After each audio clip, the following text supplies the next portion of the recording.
What's up guys, and welcome back to another episode of the Summer Career Mode. This is episode number 34, and we started this off on the back of our win against Sassuolo. 5 games to go in the Serie A, 3 points clear at the top of the table, so win 4 of our remaining 5 and avoid defeat in the other game, and we will be back-to-back Serie A champions. So of course, easier said than done in what has been a very inconsistent second half of the season, and of course known it 2 years ago. I don't think I'll ever live that down, man. One of the biggest bottle jobs I've had on my channel. And that's saying something because it's been a lot, but just needed 2 wins in our final 3 games, and I only managed the 1. Even so, first game of the final 5, Hellas Verona here at Como. Heading into this game, I've got to say there were some nerves. Quite a few slip-ups already this season, and to be fair, after we took the lead, I was really withstanding some pressure. You know, Hellas Verona were playing this really high press. I was struggling mightily to keep them at bay. Eventually, they found their leveler through Josh Doig, making it 1-1 with 6.5 minutes to go. Bailed out by Briel, and not for the first time this season. Yep, Imbolo bagging a brace in this game as we get ourselves back in front for the second time. 2-1. Como, and hopefully that would see us see out the first of the 5 victories we would need to be Serie A champions. Late on though, Hellas Verona very close to finding a leveling goal. Thankfully that shot there kind of tame, mishit a little bit. Ordero gets down low to his right and pushes it behind for a corner. Whipped into the middle by Cancellieri, and as Ordero comes to claim it, he does, drops to the floor. Keeper's up for this, and you know what's going to happen here. Quick bowl to Akoli. Caleb finds Luka Warwick. And I just didn't get the direction right. I got the power right, but just didn't get the direction right. And, you know, I mentioned this before, but like I'm still searching for that first halfway line goal since FIFA 14. But if I get one that way, it's not going to feel that good. I'll be honest here. If the goalkeeper's up for a corner and you lob him whilst he's running back to the goal, it's still technically a halfway line goal, but it's not going to feel as good, man. We want one of those catch the keeper out from the halfway line, as opposed to seeing the goalkeeper chasing back the whole length of the pitch and not having enough legs to get there on time. Anyway, big win there, and Lord knows we need it. Moving into the following game here, Borussia Dortmund here at Como. For the first leg of our Champions League semi, I said when the tie was drawn on the back of our victory over Juve, really tense quarter-final, that this was the team I wanted. I didn't see the Dragon, I didn't see Kroza, I didn't see Fernando in this Dortmund team. Reference there for my Football Manager fans to watch my save this year. I didn't see those boys lining up for Dortmund, so heading into the game here, Borussia Dortmund, amazing side, and still a really good 5-star team with some class players in there as well, such as Kai Havertz taking this corner here. But I looked at the lineup and I looked at mine and I thought, if I'm being honest here, I think our team is slightly better, even though we are technically a 4.5-star team and Dortmund are a 5-star team. I've said this before, we're not a 4.5-star team. That's a load of nonsense, man. We're clearly a 5-star team. So heading into the game, I felt confident, get a big win in the first leg, and I would feel as though we'd have 1 foot in that Champions League final. The perfect start. Early on into the game, Ordero makes a good save at the near post, and from the corner, we go on the counter. Briel and Bolo, 3rd goal in 2. Man has been on fire for me this season, top scorer in the Serie A, and he opens the scoring here in North Italy. Como 1, Dortmund 0, and the question was, do we sit on that, or do we go for more goals in this first half of the first leg? The answer was the latter. Decided to stay in attack mode. And I feel as though you really should be able to do that. You know, when you take an early lead in the first leg of a European tie, don't sit on it. Go for more goals. You're at home. You've already broken the deadlock once. It's early days. Keep on going on the offensive. Look for those more goals, and we did just that. First Hans Hatterberg making it 2-0, and over 11 minutes to go for the break. Ibrahim Bamba. Love this guy so much, man. It's so funny because heading into the game, you would have seen it as well. I took the captain's armband off him because we know that Cutrone is our technical club captain, if you will, but I gave it to the wrong striker, so Imbolo was actually wearing the armband in this game and not Pat Cutrone like it ordinarily is.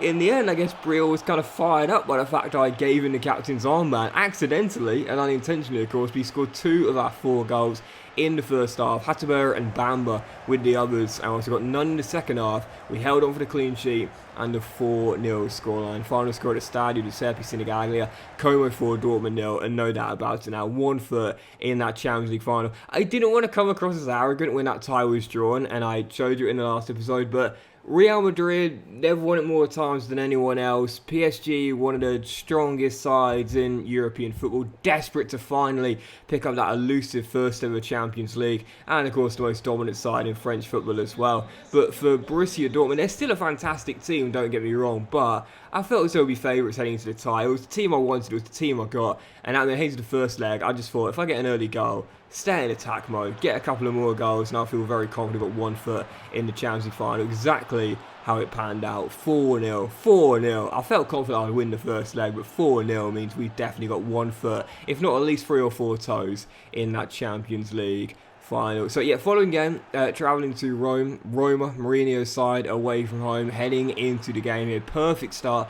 23 minutes, we already had ourselves a 2-goal lead. Lorenzo Colombo bagging an early brace in a quick fire double, just 23 minutes into the game. And unlike what we saw 2 years ago, I'm not going to let it happen again. I've had my big bottle job in this save. I'm not going to let it happen again. Yet we know we're still top. We know we're edging close towards that title. I am not going to bottle it once again. 36 minutes into a dominant first half, we got our 3rd goal. Lorenzo is just absolutely dominating in the first half here, rolling through to Simon Buffon, and the ex-Udinese attacking mid makes it 3. So yeah, 3-0, all 3 goals coming in the first 36 minutes. When you see the league table, no doubt about it now, it is our title to lose. You have Inter really struggling. 3 games to go. We've now taken a 7-point gap, couple of slip-ups in succession for Inter Milano, and no doubt about it now. Just 1 win in our remaining 3 games and we'll be Serie A champions. I know I bottled it 2 years ago, but I'm not going to let it happen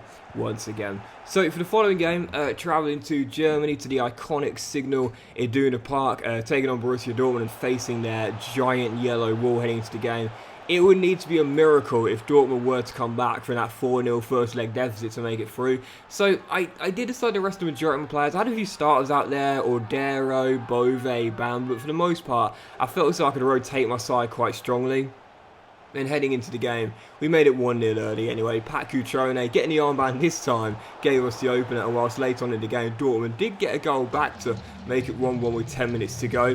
A little bit unlucky I felt there, and then from the corner, they actually flipped this game on its head as Martinez headed in with a really good header, to be fair, to make it 2-1. I wasn't really too fast. We had a backup side out there for the most part, so I didn't really mind too much we lost the game, because we'd win the tie. The first leg is where we got the job done. It was very unlikely we were going to see an epic comeback in the second leg, and in the end, that would do it. We lose the game, but we make it through the tie. We are into that Champions League final, where we will take on the team that's won it more times than anyone else, and I would say the favourites to win it this season as well. Real Madrid in the Champions League final. Yep, no team has won the Champions League more times than Real Madrid, and we will take them on in our first ever European final with Como. So following game, heading into this one, first of the final 3 in the Serie A. Torino at home, knowing heading into this game, if we would win this game, we would be champions with 2 games to spare. Due to Inter Milano slipping up twice in a row, we now won 7 points clear, so just the 1 win from our final 3 now is required. I didn't think we were going to slip up in the final 3 games, but I wanted to make sure I got the job done with 2 games to go, and heading into the game here against Torino, I wanted it done in this one here. I wanted to bounce back on the back of the defeat in Germany, get a big 3 points here, and ensure that title is in the bag, and we'll win it back to back. Perfect start, Brian and Bolo drilling in from range makes it 1-0, and in half an hour in a chance to make it 2. Lovely build up here as Profundi finds Dragovic, and whilst the Croatian hits the bar, Torino only half deal with it. Sanchez keeps the chance alive, and Bolo finds Lorenzo, and Colombo drills into the top corner. He had a lightning quick start for me this season, kind of fell off it a little bit in the second half, but even so, still one of my best players, makes it 2-0, and that would surely wrap it up there. Second half, leading by 2, Torino are basically thrown in the towel at this point, so I was kind of just running down the clock and waiting for that final whistle where we've confirmed as Serie A champions for the 2nd year in a row.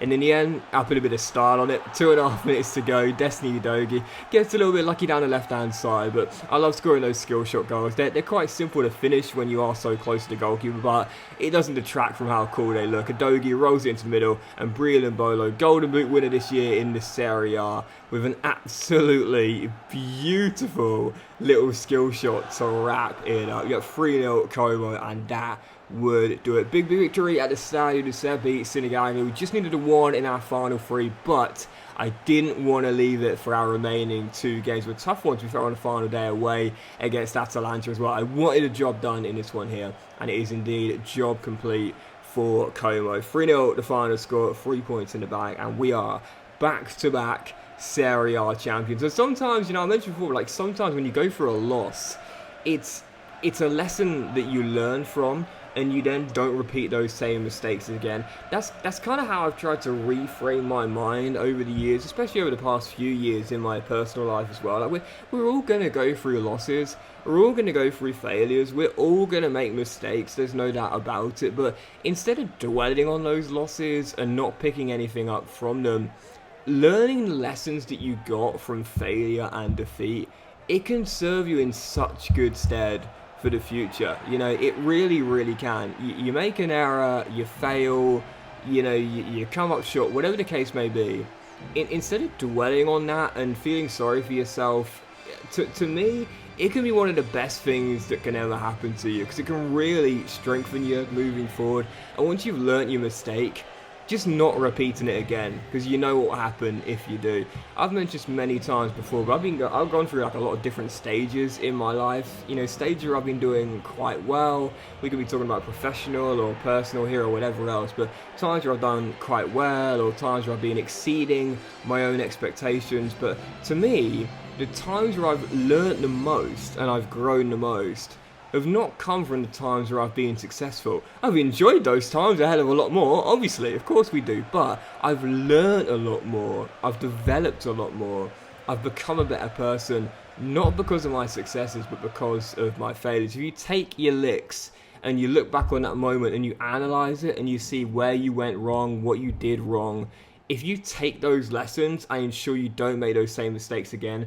You will be so much better off because of it in the long run. So yeah, of course, everyone wants to win all the time. Everyone wants to succeed in every endeavour they go into all the time. But that's not realistic. That's not life. So when you do have a failure, you do have a loss. Like we did 2 seasons ago, bottoming that title, only 1 win in 3. Learn from that. Learn from that and ensure it doesn't happen again. We definitely have back-to-back Serie A champions, and we are winners of the Serie A for the 2nd year in a row. Still in the final 2 games, beat Genoa, lost to Atalanta, but finished 9 clear of Juve in the end, with the top scorers in the league with 90 goals on the board, 10 clear of Inter, who really fell off the pace towards the end of the season. Mad to think at one stage they were just 3 points behind us, and in the end finished a whopping 10 points behind, but they and Milan do qualify the Champions League. That's their saving grace. With the Golden Boot winner, that was in Bolo. Colombo, top assist maker with 24, and Mike, in my opinion, the best goalkeeper in this year's FIFA. Clean sheet winner, or Dero, runner-up in the race to Golden Glove. But that'll do it for today's episode, guys. So big thanks for watching. Enjoyed the show, and please like, so you'll have a fantastic day, and I'll see you at the season finale where we come back with our first ever European final, Champions League final against Real Madrid, as we go for a famous league and European double. Have a great day, much love, and I'll see you for the season finale very soon.